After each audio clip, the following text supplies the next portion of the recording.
Time, let's cross to Jamil Jaffer, founder and executive director of the National Security Institute at the Antonin Scalia Law School at George Mason University. Thank you so much for being with us. Good to see you.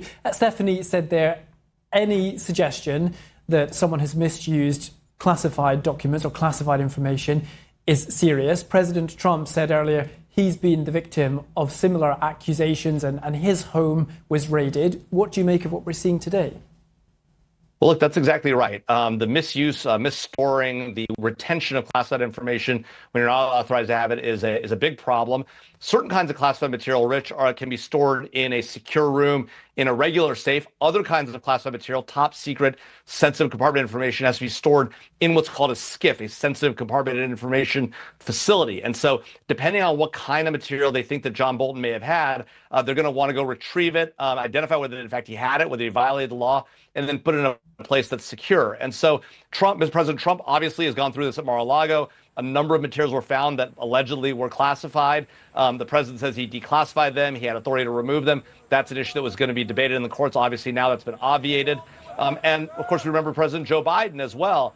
We've seen this in the past. He had some classified material at his house. And even before that, Sandy Berger, the national security advisor for President Clinton, famously intentionally removed some classified documents from the National Archives in his sock. So we've seen this before. They had to convince a federal magistrate judge that there was enough probable cause to believe that he may have violated the law, and they've gone to look to see if they can find some evidence of a crime. We'll see what comes of it. We will, and it's worth highlighting, no arrests have been made, no charges have been laid at the moment, but you rattled off all those names there, Jamil, and it's worth pointing out around 1 million people in the United States have top level security clearance. Is that a problem in US national security, that there seems to be this leak, this kind of constant hoarding of classified documentation?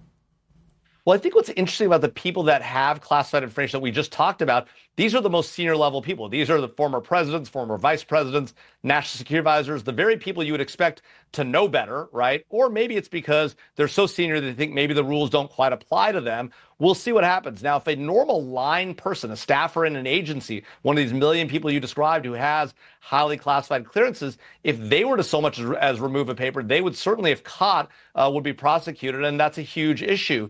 And so we, need to get the culture right. We need to make sure people understand it's improper to remove this information. Again, to your point, nobody's been charged here. We don't even know if there is, in fact, evidence. All we know is there's an allegation, enough to establish probable cause for at least one magistrate judge to issue a warrant. But we'll find out if he had classified material. And if he did, then he should be held accountable, whether that means losing his clearance, which he already has because President Trump stripped him of it a while ago, or being potentially even prosecuted. Look, you have to be prosecuted for this type of crime, you have to be willful. You have to know you have the material. You have to have retained it intentionally. And the U.S. government has to have demanded it back and you've refused to give it, right? So there's a lot that may or may not have happened in this circumstance. So we'll see what happens going forward. But at the end of the day, the simple fact that a lot of people have clearances doesn't give anybody cover to not abide by the rules and do the right thing by those clearances that have been granted by the government. Very briefly, what penalties does he face if he is found to have committed some criminality here? Well, Rich, this is a little bit of a tough question because it depends on what crime they charge him with, right? If they charge him with improperly holding this information, there's a certain set of penalties for that. I don't have them right in front of me, but it could be worse if it's suggested that he might have disclosed it intentionally or violated his oaths, the NDAs that he signed when he got the clearances. Those could be much more problematic. Longer jail times if you disclose things to the public versus just having the documents. Longer jail times even more if you're alleged to have disclosed it to a foreign entity in an effort to engage in espionage. So we don't know what charges might be brought, if any. Again, it's just an investigation right now. No allegations have been made, no charges brought. Just a warrant been issued. Oftentimes warrants don't result in anything. They're just looking for evidence of a crime that they believe has been committed. Okay, Jamil Jaffer from George Mason University, Antonin Scalia Law School. Jamil, thank you very much.